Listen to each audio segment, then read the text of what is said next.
So it's a very big portal, and I bet it's going to be soon very used by all the filmmakers who do movies that matter.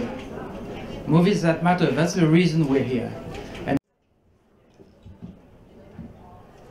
films that matter. I can only speak as a filmmaker. I can also speak as an audience. As a filmmaker, I can tell you, you cannot intend to make a film that matters. You cannot plan to make a film that matters.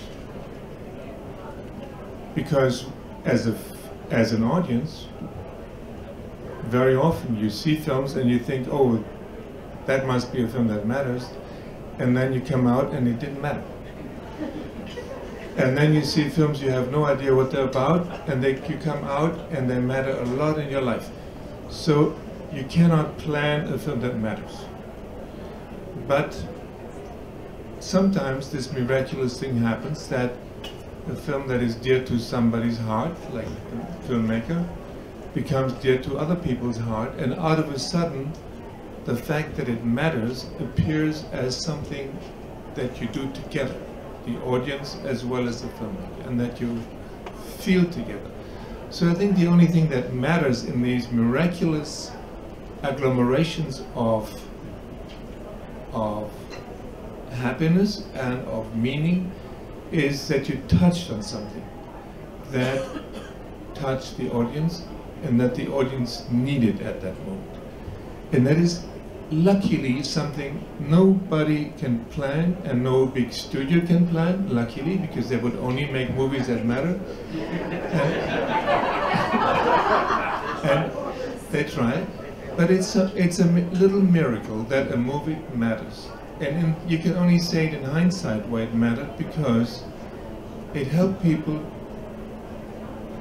to live better, or to understand a little better how to live. And that becomes such a complex question these days, and more complex, that every now and then in a movie, for instance the one that you quoted, you come out and you have the feeling that you understand life a little better, and you see it with other eyes. Maybe it lasts only an hour, sometimes it lasts much longer.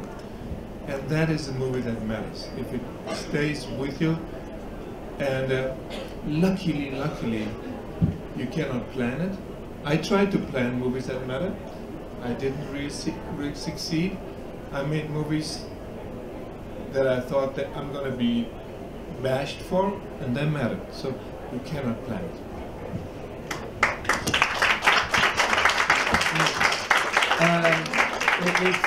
It reminds me of 2 days ago with my colleague here from the Animation Day in Cannes.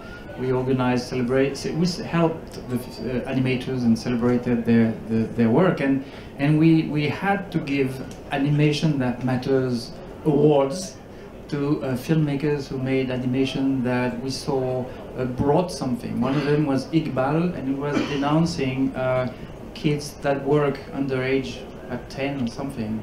And I thought it was a very good way to tell the message, saying it's not good, and at the same time it was a funny movie. Can I just interrupt you, because I wanted to also say something that Daya said. What matters? Because what matters is not the intention. There are movies with the greatest intentions being made, and they don't fall on the ground and grow fruit. And your answer was really lovely. And my own words for this is that you see the thing that matters not because it's thrown at you, it's because you can discover it. And the films that mattered in my life that I saw were all the films where I can read between the lines, and that left a lot of space open for me to, for myself, discover what mattered. And that is a very rare art today in movies, that they don't advertise what matters, and then you just sit there and you have to say, yes, that matters. That is not the way it works. You cannot promote. Yeah, of course.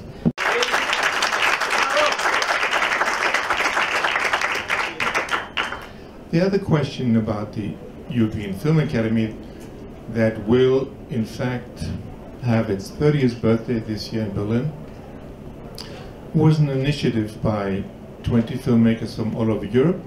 We're talking in Europe when there was still a wall and was still a Cold War.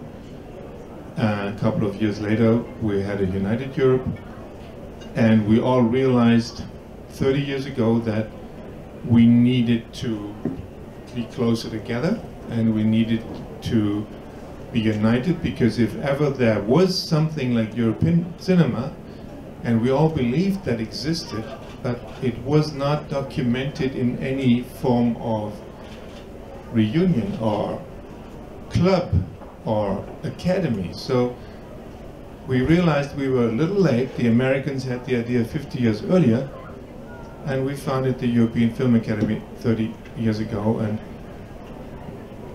Ingmar Bergman was our first president, and I now have the heavy-duty responsibility to be the president of it, and happy that we've lasted 30 years, and I think happy that the Academy helped a lot to really get the idea, promote the idea that European cinema was not just an abstract idea, but is something very real, and now is represented by 3,500 filmmakers all over Europe in the widest sense possible. We have Israeli and Palestinian filmmakers as our members, and we go way into Kazakhstan, and God knows all these people who, in the widest sense, make European cinema. Thank you. The question was about virtual reality, and she's involved in a project. I've tried it, yes. I'm not sure it's a great medium for storytelling. Maybe somebody will prove the opposite. And I like technology. I like all new technology. I like 3D when it came up. Virtual reality has, for me, one default. It makes people a little lonelier. And I once found myself in a screening room with lots of people seeing the same film, and I must say I was so alone there, and I started to bump into my neighbor because I turned this way and he turned this way. It was not a pleasant experience. I was so alone. I went out afterwards and I wanted to be with people instead in a room with lots of people who were alone. So the only drawback of this technology is it makes you more alone than ever before. And I think cinema is really a medium that makes us feel together, and it's a social experience. And virtual reality, unfortunately, so far is not a social experience. 3 minutes. All right.